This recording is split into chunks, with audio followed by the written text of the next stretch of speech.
You're listening to the Bail in the Midwest podcast.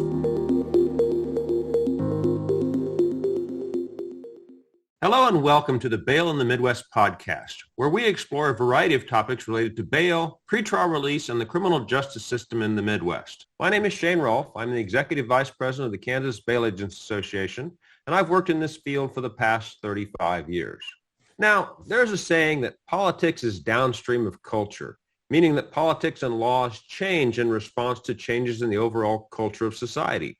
Cohabitation, premarital sex, and unwed motherhood being examples of society changing and then the laws catching up. There's also a corollary to that which says that culture is downstream of politics, which means that the law is changed and that those changes in the law become normalized over time as a result of those legal or political changes. Abortion rights and gay marriage being a couple of examples where changes to the law predated general cultural attitudes, and the culture has been shifted on those. Both of these statements are likely true in various circumstances. Changes in the law will alter a society over time, and changes in the society will cause the laws to be altered. I think that there's a very good argument that allowing culture to influence the law is a better option than divisively forcing the change you seek by legal means long before the general culture of a society is primed for that change. But given this, the question is then, how does the culture of a society get altered?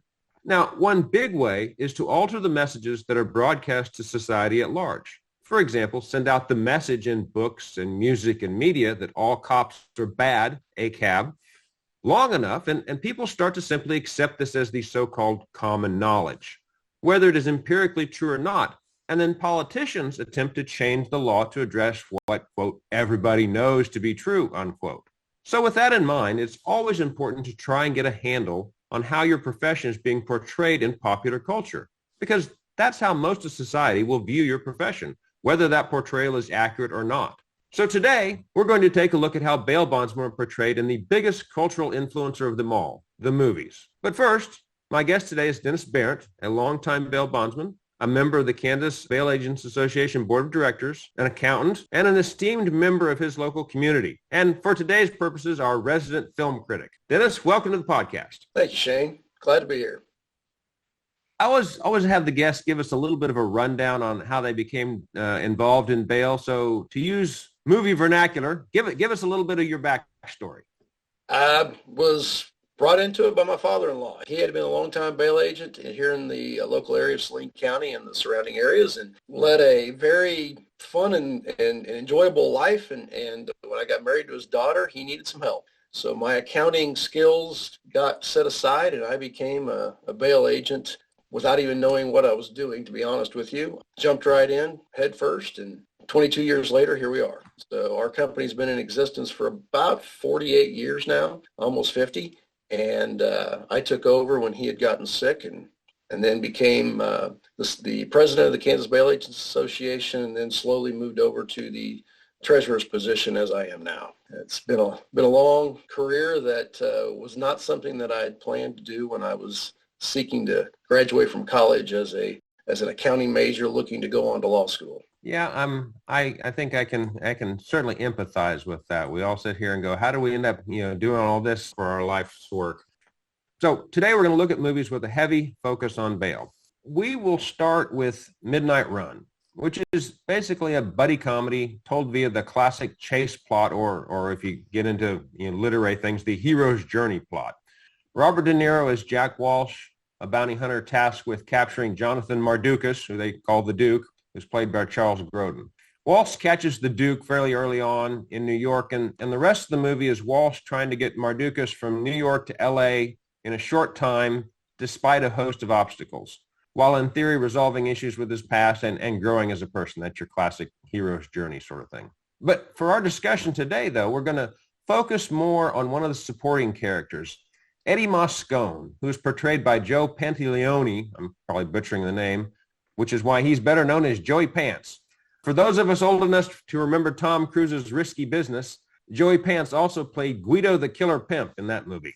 But before we get to the clips from the movie itself, I want to play an interview that Joey Pants is talking about how he got the Eddie Moscone role, and I think it has an impact on how we look at this. When I got these jobs, it was because I wasn't exactly on the nose, in terms of the type of typecasting that people saw me in. Like when I did Midnight Run, playing the bail bondsman, that was really against type. They wanted a George Memley type of guy, big and 300-400 pounds. I was offered one of the two gangsters that is chasing after Bob De Niro. Marty Brest's an old friend from NYU days. And so Marty called me up. He says, listen, I want to offer you one of these Tweedledee parts, look it over and tell me which guy you want. I said, okay, thank you. I read it and I didn't like those parts. It was typecasting. I didn't want to play these goofy Italian mob guys anymore. And I called him back and I said, Marty, I really don't like those parts for me. He said, well, there's nothing really you can do then. And I said, well, I don't know. I like the bail bondsman. I could do that. And he said, oh, well, no. He said, I don't see that. He said, if you want that job, Joey, you're gonna have to earn it and come in. And so I read with De Niro and I got the job. So what really struck me about that clip was his explanation that the studio wanted an actor that conveyed what the producers viewed as the typical or stereotypical bail bondsman, the big, fat, heavy-set, gruff guy, sort of like the character that was in the Treat Williams movie, Prince of the City. I know we haven't seen that, but there was a gruff, crooked bail bondsman in that one. And I think Hollywood kind of defaults back to that when they're looking at this. Since we're just doing audio and the people aren't seeing you here on the screen, I have to point out to everybody that Dennis is the least stereotypical appearing bail bondsman that I've ever met. He very much has the appearance of a white-collar professional. But Dennis, do you struggle with this kind of typecasting that's often attributed to our industry? Are people surprised to learn that you're a bail bondsman when they meet you? Every day. In fact, I don't know of a day that doesn't go by that somebody doesn't walk into my office and go, you're not what I expected. And so I look up and I kind of tilt my head a little bit and say, is that good or bad? And they always say, oh, no, very good, because it is very much a business that you need to run as a business. And to walk into court, walk into anywhere that you're going to, you need to represent yourself as you want to be represented or as you want people to see you. And as well as judges and people in important positions. And I feel like that's a good thing. That's the way I was brought up. You need to look your best and portray a type of industry that is a business, and we're here to help people. And probably in most cases, that's what's drawn me into it more than anything is the helping of people. But it is very interesting when I walk in that whether I walk into a jail to help someone or they come into my office, the first thing they say is, you're not what I expect. So in theory, in Midnight Run, Joey Pants is theoretically cast against type. So let's see how that's actually handled in the movie. Is he really cast against type? Moscone's bail bonds. No, it's cash only. No checks, no cards. I'm sorry, ma'am, that's the policy. I wish I could help you out. Sorry. Just dropped off Boucher. Is that he in? So you finally caught someone, Jack. Jerry, is he in? I think that's terrific. Jack, trying to reach you since last night. What do you got for me? You trying to reach me? Yeah. It's Boucher. Ooh, Boucher, good score, Jack. 900, right? No, it's 1,200. No, 9. That's 1,200. Come on. No. Yeah, you're right. It's killing me. I'm going over to Chinloo's for breakfast. I want to talk to you. About what? I'll talk to you over there. Can I have my money first? Of course. What do you think? I'm going to try to stiff you? You? Never. You would never try and stiff me. Do I detect some kind of sarcasm here? Never. Where Never. Where have I inherited this reputation? I have never done business with anybody, and Jerry is my witness, that I have ever. Has that phone ever ring? Has that phone ever rang with a complaint about me? Never. So let's go. I'll buy you some breakfast. I don't need breakfast. Well, then have an early lunch. Let's go. Just a couple of visuals in this clip. Eddie is absolutely not a fashion plate. He looks like a 1970s used car salesman. So I don't know that the movie has strayed too far from the bail bondsman stereotype, except that he's thin. So Dennis, just listening to that, do you recognize a reflection of any bail bondsman that you've known over the years in Eddie there? Just the ones on the movie. Yes, it's you're exactly right in the stereotype. It's this kind of a, I don't know, guy with chains on and maybe a bracelet that's pretty flashy.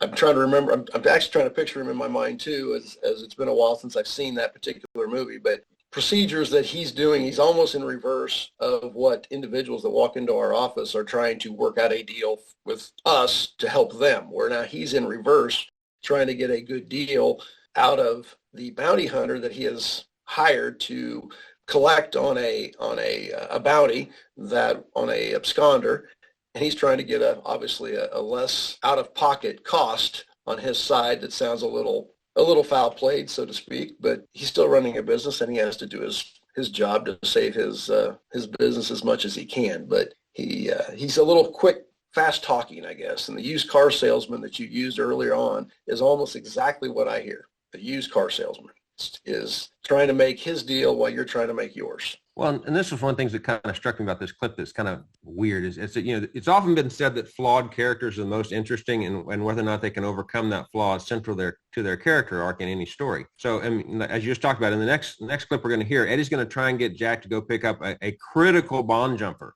And yet, when we first see Eddie, the first thing he's still trying to do is shortchange Jack on the bounty that he just picked up. And it's like, is this how you would handle your best bounty hunter on the most important skip you'd ever had? Or are you going to want to make them feel good about what they just did? Hey, come get this other guy for me. There's also kind of something that struck me. This is different than what you were just talking about, but the advertising that he was doing early on, cash, no checks, no cards. It kind of struck me funny, and I realized I'm kind of jumping to a different spot, though. But today, in our world, business has changed.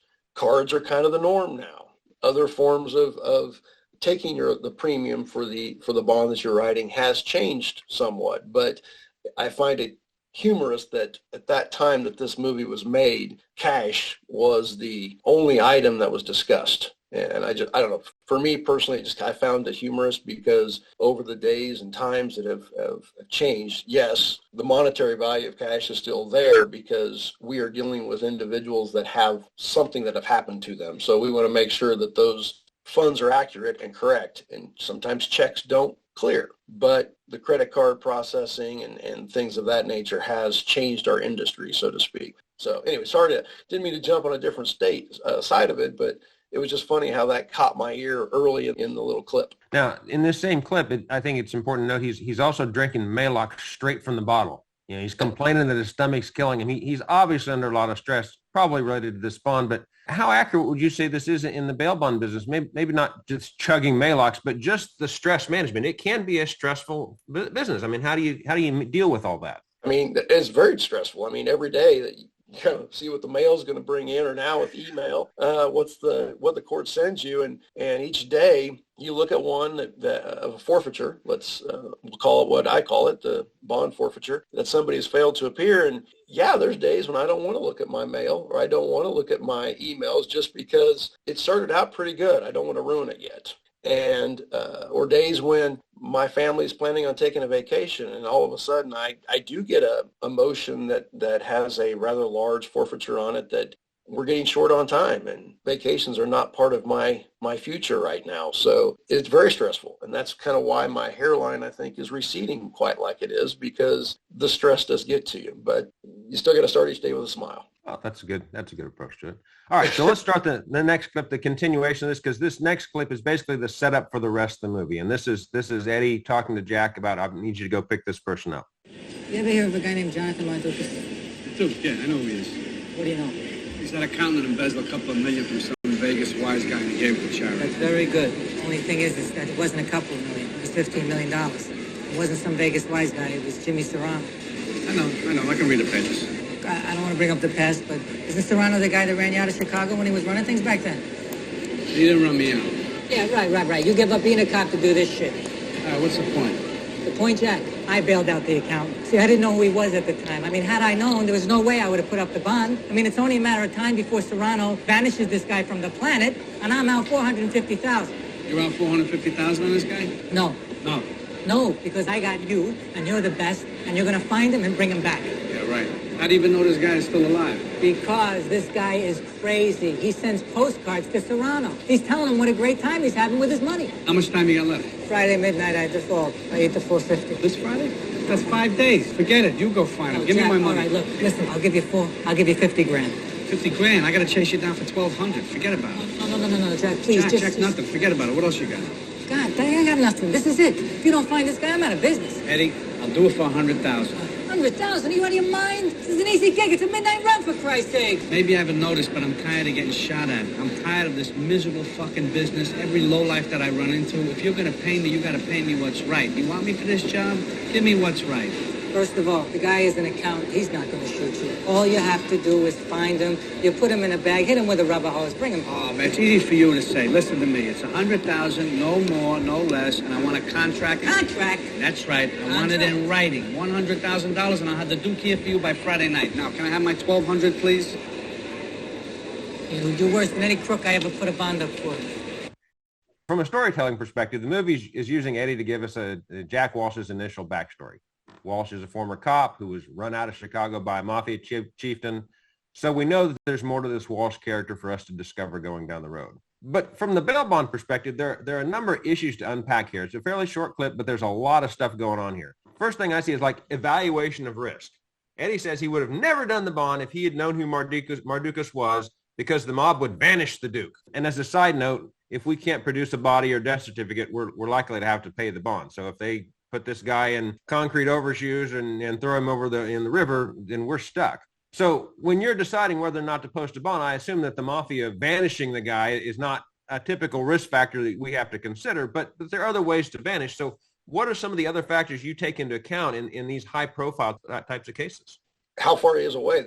This was in California and he's in New York. Where is his home residence? Where is he going? Does he still have his passports? Does he have anything that takes him out of this country, as we cannot bring him back from certain countries? This is a high profile case, but what they discuss in the movie is things that I think about, whether it's a deal with the mob or maybe an individual that's running drugs from Mexico. What's that situation? Where they might be or not be when you need them. So I guess in my process, if he actually embezzled the amount that he did, I would hope that maybe Moscone had collateral to back that bond. Exactly. It's a very small portion of what the alleged total embezzlement was, in my opinion, but still, it's a large bond. And so I was thinking just what you said, the collateral, where the heck is the cosigner and the indemnitor on the bond? We don't see that in the movie at all. One would assume that he didn't just take the Duke's money with no additional security. Collateral, some sort of security is an issue with bonds that are a lot smaller than $450,000. And we're looking at people to indemnify a bond at a $500 amount. I mean, it's from the top, from the very smallest to the very largest. You're kind of doing a process that's, in my opinion, almost similar. And some people might look at it like, well, it's only a $500 bond. I have to chase those sometimes just as often as I have to chase one that is extremely large. The amount sometimes doesn't matter. It's just what's going on in that person's life at the time. So, yeah, the indemnitor, which in layman's terms, a lot of times people use as cosigner, but there is a difference in the terms. But that's the first thing that we're usually talking about, no matter what the bond is. And can that indemnitor actually back that bond? Do they have the ability to satisfy that forfeiture if it comes to that when we can't find them in 5 days, as the movie portrays? And the 5 days, that's it. If only 5 days left to find a $500,000 bond, I mean, this seems pretty unusual. California, as you know, or maybe you don't know, but California generally has a 6-month return window. If you get them back in within the 6 months, you're good. And the statement that's made in this clip that Mardukas has been sending postcards to Jimmy Serrano, because this is a pre-email era here, seems to imply that quite a bit of time has passed on this. So even in some place locally like Kansas here, where we have a minimum of 60 days to get somebody back in, would you be waiting until you had 5 days left on a $500,000 bond before you started to take some action to try and get him back? I think I'd have been working on this one the very first day. So, yeah, and the fact that allegedly the Jack Walsh, the best in the business, was just notified also, like you just related on, is the 5 days left. And I agree, that's what makes the movie. It's why it's called The Midnight Run, but trying to get him there and back within a short amount of time. But it is strange to me that he's waited 5 days, and I can also understand why he's drinking straight from the bottle of Atlanta or whatever that may be to settle his stomach, because that would be very nerve-wracking. Now, finally, and this is a visual, Eddie finally pays Jack for the bond that he just picked up. but he pays him by pulling up his pant leg and pulling a wad of bills out of his sock. And I assume that as an accountant, that's how you carry your cash around and track your business, the sock ledger, as it were. Of course, I think he's just writing a receipt on his leg. All right. So ultimately, Walsh takes the job and immediately and almost magically finds and catches the Duke. They have some sort of electronic mumbo jumbo that supposedly he does to track down where the phone call goes. And so then he calls Eddie from the airport to let him know that he got the Duke. And that's our next clip here. Moscone's Bail Bonds. Jerry, put Eddie on the phone. Jack, what's the progress? I got him. You got who? The Duke. He's standing right here. You got him. Already? Sure do. Want to say hello? Say hello to your bail bondsman, Eddie Moscone. Hello. There you go. Jonathan Mardukas in the flesh. Jack, I love you! What happened? How did this happen? Where'd you find him? I found him in New York. We're at the airport. Holy Christ, this is wonderful! This is wonderful news! Be in your office by midnight tonight, and I'm telling you right now, Eddie, I don't want to hear any bullshit. I want the money tonight. So go into one of your Swiss bank accounts. No, Jack, you don't have to worry about nothing. It's the best money I ever spent. Okay, I'll see you in a few hours. All right, I'll see you later. Night. So what's that all about? Jerry, Walsh got the Duke! Walsh got the Duke. He got him! He got the Duke! No kidding? This calls for a celebration. I'll get some donuts. So, Dennis, can you identify with the emotion in this clip? I mean, this is an emotional response from Eddie. Yes, it's odd or crazy, I guess you could say, that his emotions I felt before. I've been on the phone myself with individuals that I have hired to locate and pick up an individual that has eluded me, so to speak, and I needed some extra additional help, and they've called me and says, this individual's in custody or already at the law enforcement facility. And I mean, there is just like this sense of relief until you open up your office the next day and have another one you got to work on. But still, this one's gone. It's done, and you're like, wow.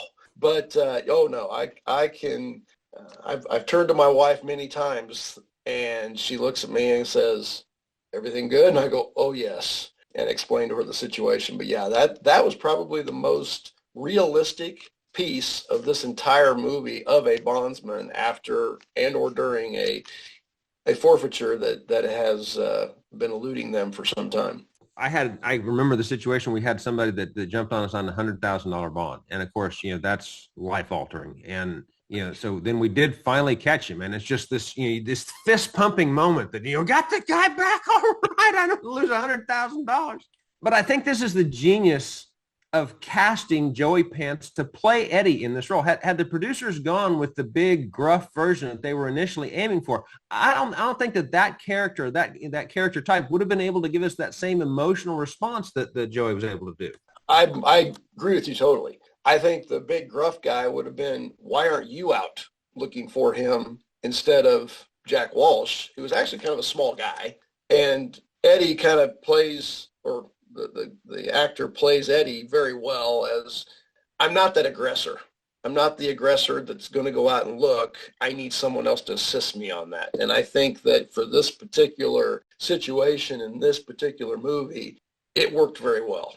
And I thought he played it pretty well. It's a short role. He doesn't really show up a lot except either on the phone or at the beginning, but he does a good job, and especially a great job when his response on the phone to Jack's telling him he's got the guy, he's in custody, he's with me, he's right beside me, is perfect. Spot on. So, and this would have been a short movie, except that, Walsh then jinxes the whole thing because he's busy counting his money before he's actually finished the job. Yes. And he's telling Eddie to have the $50,000 at his office at midnight. It's like you're going to exchange, $50,000 at midnight at the office. It's the classic, counting unhatched chickens argument. I don't know if I remember the next clip of that movie. Just, I don't know why I remember it, but it does stick out in my mind that what you're saying about counting his money, when they get on the airplane, they're in first class and he is wanting champagne, if I remember correctly. and I don't know why this sticks in my mind also, but I feel like there was a bunch of flowers right in front of the seats that they were sitting in. And it's like down at the bottom of the screen. And I don't know why I remember this, but it caught me funny also because I don't ever remember any plane that I've ever been on that there was roses or something in any row of the plane, let alone the first row of the first class. But I found that funny because he's riding in first class with his bounty beside him ordering champagne. So and steak and lobster, and he's like, this is all right. I've had that happen before. You sit there and you're working on a large bond. You're like, oh hey, and this much money, go get it. And invariably, if you start thinking about it in that terms, something goes wrong. It's just life slapping you down for your hubris of counting the money before you've actually finished your job. And of course, in the movie, things go wrong. Mardukas throws a fit on the plane and they get kicked off the plane, because he fakes that he can't fly. And then we fall into this planes, trains, and automobiles scenario of trying to get across the country in the best way that they can. But Jack doesn't call Eddie to let him know the problems with the plane. There's no communication. I mean, we are a pre-cell phone age here during this movie, but you still call. I got a problem. This is the problem. How do we work this out? But no, we couldn't possibly do that. And so the next time we see Eddie on here is after the plane has landed and there's no Mardukas, there's no Walsh, they're just in the wind. What happened? So we'll hear what his response there is, because this is sort of telling as well. Jerry, how the hell could he miss the goddamn plane? He called from the airport. All right, it's time to bring in Marvin, all right? Call him up, he's in Pittsburgh. Marvin Dorfler? Yeah, Dorfler. I'm the D in the Rolodex for jerk, Jerry. Could I at least have some French fries? I said no, Pecker Breath. Now shut up. Yeah, Dorfler. Marvin? Sweetheart, am I glad I got you? Boy, do I have a job for you. Yeah, I'm listening. First of all, I got to apologize because we were trying to find you, and it's a very important job, and I couldn't find you, so I had to give it to Walsh, but now he's fucking it up, so... I don't know why you keep hiring that fucking guy. I know, I apologize. You are the best at what you do. You know that? Now listen. Do you know who Jonathan Mardukas is? No. Jonathan Mardukas, the Duke. Eddie, I never heard of him. All right, listen, that's not important. What's important is that you find him and you bring him back, okay? Now, last I heard, he had him in New York, and now I don't know where the hell they are. But if you find him, I'll give you what I'm giving Walsh. Yeah? What's that? $25,000. But you gotta have him back by Friday midnight, otherwise the deal is off. Yeah, well, don't worry, Eddie. For 25 grand, I'll bring him in on a silver platter. Bring him any way you want, but bring him, okay? Bye. All right. From a story perspective, really all this does is just basically create another obstacle. When you're building stories and telling stories, you want to create obstacles for your main character. So now Eddie has created another obstacle for Jack to have to overcome. There's another bounty hunter involved who's trying to take the person away. But from a real life perspective, how common is it to bring in a second bounty hunter, in the midst of an active retrieval? I don't know if I ever have done that. Not when it's already being done. I found that very humorous also that he was being a car salesman again as he was hiring and calling this second bounty hunter and undercutting the value of the first bounty hunter by several $1,000s. Found that very funny, but I don't know if I maybe have called him while I'm on the pursuit, but never after the pursuit or after I've already gotten the phone call from my individuals that have helped recover the defendant. And by all counts, I pretty much called it good at that moment in time. I don't think I have ever come across one that has either gotten away at that moment and or, like this situation, lost them altogether. But we are also in a different age. Like you had said at the beginning of that clip, we do have cell phones. Right. We do have texts. I remember quite vividly when I first met my father-in-law that he did have a beeper. He did have a pager. And, there's another movie, The Hangover, where the gentleman says, "Where's your bank of phones?" Well, you needed to know where those bank of phones were at all times so you could always make that phone call somewhere. So I think that is the difference in this particular time frame that this is being portrayed by, that I find also kind of interesting, because one of the first things that my father-in-law taught me, or said to me, I should say, when I first started this business, because cell phones were still kind of a nuance. It was kind of a big deal. You had a cell phone. That's pretty slick.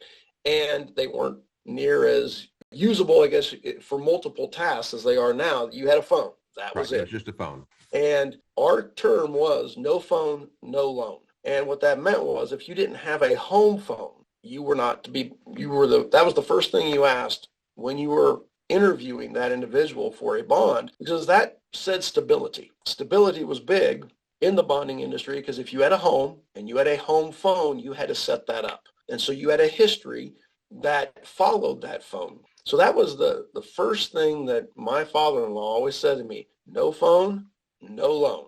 That terminology has had to change quite significantly over these years. And during the course of this movie, it kind of shows, it's kind of funny that, wherever he called him, he was at a payphone. Whenever they got a hold of each other, it was at a payphone or at a restaurant with the maitre d's phone. So again, I find it very interesting because I don't know how I would function without a phone beside me right now to make phone calls, to find people. It's just crazy how these times have changed. So. Well, I remember when I first started doing this, and it's been a while, only one bondsman in my area had, the great big old Motorola brick phone. I mean, paid Yes. $3,000 for it or whatever it was back in the day, and a couple $300 a month at least in the fees. So, and I had a beeper. I had an answering service and a beeper. And so I get a beep, beep, beep. And as I'm getting my beep, the guy's sitting there in the courthouse next to me and answers a phone call, and he's talking to somebody. And so I get the name and I go around the corner of the payphone, call my answering service, and they're calling me because I've got a call about the guy that already called the other bondsman. And it's like, so I've already lost that bond. And so then you go out and, okay, well, fine, I'll get a phone. And I end up with some Radio Shack thing that was, 1.5 feet tall with an extra long antenna that I would break the antenna every other week on. But it cost like, $1,800 30 plus years ago for that. It wasn't about now that your data minutes, that was all about voice minutes. Right. It was, you were paying by the minute talking, not internet, not texting. It wasn't texting at that time. I don't remember. No, not at all. But yeah, it was quite the big deal when all of a sudden you could get the StarTAC Motorola flip phone that seemed to be the big deal at the time. And that was a huge, huge increase in just comfort without this monster that you're carrying around. It was pretty cool to have that first flip phone. But yeah, you're right. It was an expensive venture to go to the cell phone store and get your first cell phone. And now it's ubiquitous. Everybody's got them. They're giving them. I mean, you can buy them at Walmart for $20. And now you can't even look at a phone call coming in and really know where that person's calling from, because your area code, that, if you will, for your location of the United States or within the state of Kansas or wherever, doesn't define where you're from anymore, because the phone carries with you. You can be you might have a number from New York City, but I've lived in Kansas for 16 years or something of that nature, because that number does not represent locale anymore. Right, and it can travel with you. Yeah. But before we start sounding like old men complaining about how things were when we were younger, go back to the movie here, and like I said, what strikes me most about this is the utter lack of communication here. Walsh is not talking to Moscone. Moscone is not being honest with Walsh about what's going on, and I think this is sort of a Walsh character flaw that's coming to the fore here. I have to believe that as a bail bondsman, we would be willing to move heaven and earth to fix these sorts of problems for a bond this size. I mean, charter a plane myself, pay for tickets on whatever, et cetera, et cetera. And so as we're sitting here armchair quarterbacking this movie, what are some of the alternative solutions you can think of here, rather than just letting your bounty hunter twist in the wind over this, if your bounty hunter would even call you and tell you? What you just said, I'd meet him somewhere. I'll meet you halfway if you're having problems. I'll do whatever. But I still feel like it drops back to that connection just by means of contact on the phone or whatever. There's a huge time lapse that I don't know how I would have dealt with it back then, to be honest with you. But I think I would have had a good point that you just said. I would have had a limousine parked there for that person to be put inside. I will escort you back to wherever that ending point would have been, whether it have been New York to California or somewhere in between. I think I'd have been there too. So we'll move on to another clip so we can stop talking ourselves here. So finally, Jack calls Eddie back, and Eddie is like, "Send me some money. I'm trapped. There's a problem here. So here's the we're gonna ask a request to wire some money." Hello, I'd like to make a collect call to an Eddie Moscone from a Jack Walsh. Moscone, Bail Bonds. Jerry, Jack, put Eddie on the phone. Eddie, it's Jack. Jack, stop fucking around. Where are you? Where am I? I'm in Boise, Idaho. No, wait a minute. I'm in Anchorage, Alaska. No, wait. I'm in Casper, Wyoming. I'm in the lobby of a Howard Johnson's, and I'm wearing a pink carnation. What the fuck are you talking about? I'm not talking to you. I'm talking to the other guys. What other guys? Well, let me describe the scene to you. There's these guys, see? They've probably been up for like 2 days. They stink of B.O., they have coffee breath, they're constipated, sitting on their asses for so long. They're sitting in a van, and they're probably parked right up the street from your office. But now, you guys, you're going to have to pack up all your shit and go home because I'm on to you, you dumb fucks. Eddie, your phone is tapped. Listen, I'm not going to use this line anymore. Go to Chen Lu's. I'll call you there in 5 minutes. They can't run and tap that fast. So long, everybody. Oh, yeah, I got it. I think it's me. Jack, that you? Listen, I need you to wire me $500 to the Western Union office in Amarillo, Texas, right away. Wait a minute, what do you do with $500 on a bus? And why the fuck aren't you on a plane? Did it ever occur to you that I am a professional and that I might have my reasons? We are driving now, and I only have enough cash to get to Amarillo. We had to scrap the bus. Fuck the bus! I want to know what happened to the goddamn plane! He doesn't like to fly.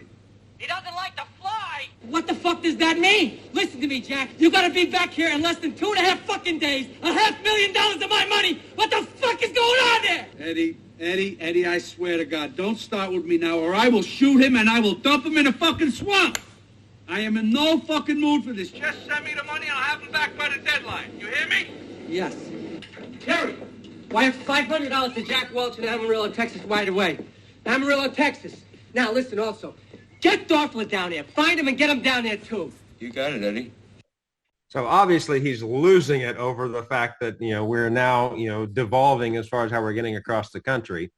If there's some criticism of this, basically he calls in Marvin, and as it turns out, the other person working in the office is taking money from the mafia to kind of get them updated on what their progress. And so apparently they send the money to Amarillo. And so then both Marvin and the mob are waiting that, I guess from movie terms, there's only one Western Union office in the entire city of Amarillo where people could possibly be picking up money.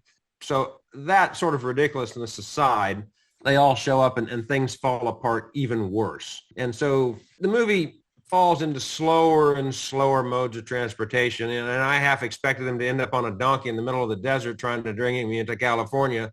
Walsh loses the Duke to Marvin, who then tries to sell Mardukas to the mafia.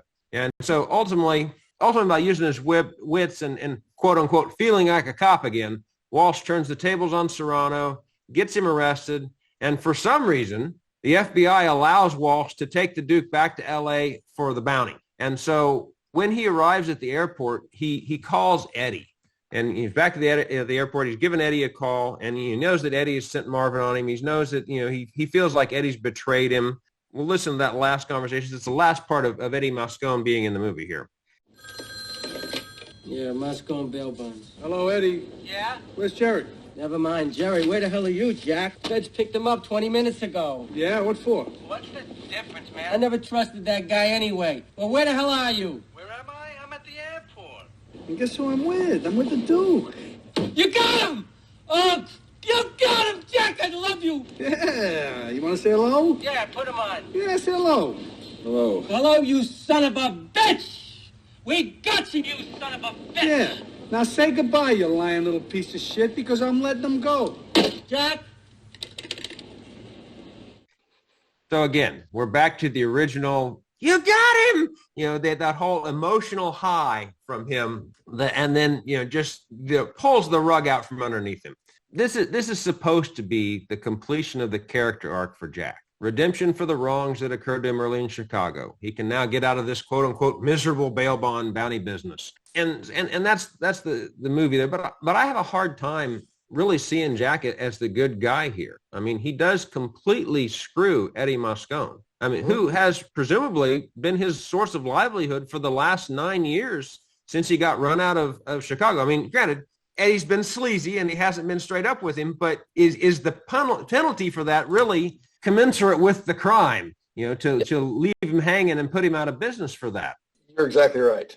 And part of before you let into that last segment, and I found it very odd that when we have a bond or when we have a forfeiture, and even in this case, a very large one, and a very big case, it would seem that some type of warrant or some type of information would not have been out there, that when the FBI or some higher power in law enforcement, I would call them, has a hold of someone, that they would let him go versus just taking them into custody and sending them back to that state themselves. I just, again, that usually makes you as a bondsman feel even better. It's like, oh, good, they're in custody and they're going to be extradited, as today's terms are utilized, and they will be back here. It might not be in 5 minutes, it might not be in 2 days, but at least they're in custody. And in some instances, can't say that back then that this might be the case, but that might have actually taken care of the problem at hand, which is the $450,000 that was due in 2 days.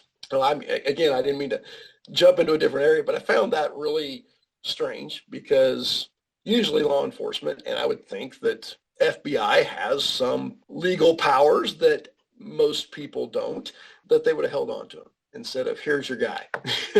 Well, and in my experience with dealing with the FBI, yeah, they might have told him, sure, we'll let you turn it over to him. But in the end, they're going to keep Mardukas in custody because they want him to testify against Serrano. They're not going to just let him walk over on this ridiculous, fake discs thing where they're going to keep him in custody. They need Mardukas for that. Exactly. And that's hit a square on the head there. I found that was one of the most oddities of the entire show, that here's your guy, even though he's part of a big part of our case. So absolutely. Now, again, back on the Jack being the good guy or the bad guy, he does. It's the movies. So we forgive a lot of this stuff. So much of the stuff that occurs in movies that we see is cool or interesting, whatever it is absolutely a crime. You hit somebody in the face and they may have deserved it in the movie terms, but that's an aggravated battery. And so you're going to be charged with that. So Jack commits an enormous number of crimes throughout the movie. Stealing cars, stealing money, impersonating police officers.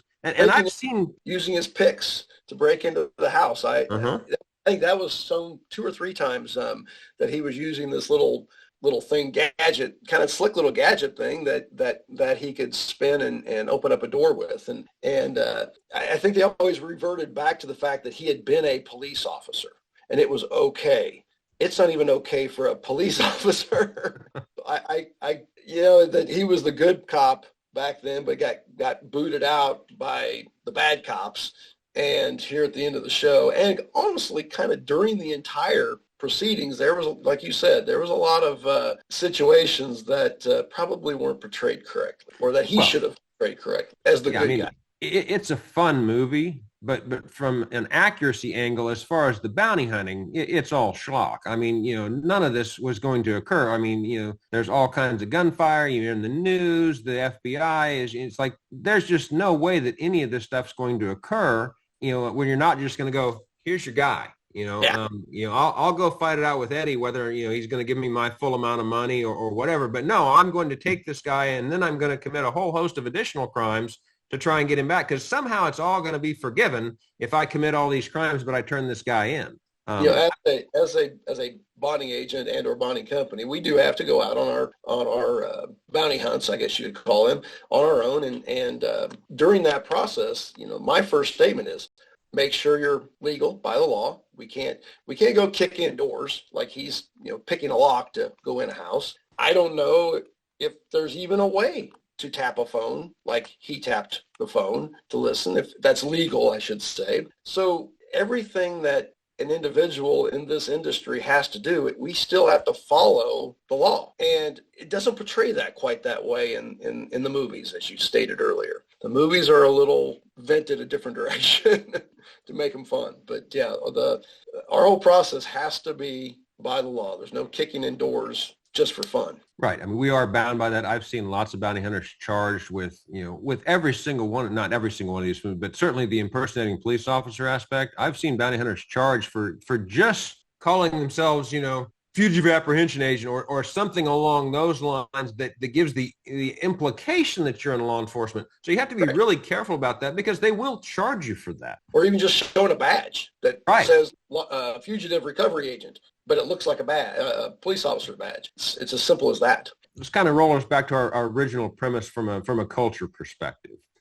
I don't know that this necessarily places us in the best light from a cultural perspective. It does create, it expands on this stereotype of the bail bondsman, even though I think that Joey Pants did a great job of breathing life into what was intended to be just a stock character. The implication is that the bail bondsman is not really one of the good guys. I mean, Jack's character arc is one of redemption, but that redemption is getting him away from Joey and the bail bond business. And the bondsman is not one of the good guys, and he deserves to lose his business for having the willingness to involve a second bounty hunter when the first one's not being exactly forthright about the status of this extra large bond forfeiture. So, I mean, what are your thoughts as far as how this, I mean, it's an iconic movie, and I don't think people think about it, quite, and are not really drilling down as much as we are into it. But what's the overall implication that this leaves people think of bondsman? I mean, it kind of gets back to, you're not what I expected. I expected this guy from the movies. Right. I love your earlier terminology, and I hate to put this on the car salesman either, but the idea, this guy with a plaid jacket comes out and he's whatever, but it does kind of give you that, here's this used car salesman guy, and I want to, make the best deal I can because I'm going to, pardon my French here, but screw that guy out of this deal. And that's the light I see on the way they portrayed the bondsman. But, at the end of the day, the way we really are, we're insurance policies for the courts. We're insurance policies for the community to ensure that person getting back into court and taking care of the case that they are being accused of in whatever manner that may be, good, bad, or indifferent. But it really isn't portrayed that way in the movie. He's just the guy wanting to get the bounty back or the bond back. And you're right, Jack kind of screws him over at the end. And it doesn't really go into the next stage of now what is the outcome? Did he have to pay? Does it show the closed doors on his windows with out of business sign? It doesn't say that, but you get that portrayal as the movie goes on that I'm going to be out of business. But it basically to me shows the used car salesman out of the bondsman, and that's not the way Shane, you are portrayed as. It's not the way I am. I see very few bonding companies that are that way. There are a few bonding companies or bondsmen that start out, I think, with that idea in their mind also, but I feel like they come pretty quickly to know that isn't the way they should be portrayed because the light isn't as good. I don't know how else to say it. I don't know how to go that direction, but you are a businessman, and representing your company as a true business is the way it should be done. And I'm not saying that wearing a three-piece suit is the proper way either, but having a good approach, that non-used car salesman approach, is a very good way to do so. I don't know if I'm answering your question or going in a different direction with you, Shane, but sometimes I just talk. No, that's what we want on these things. And so, but I found it very interesting that, it stopped when he let the guy go and never went really back to how Eddie ended up.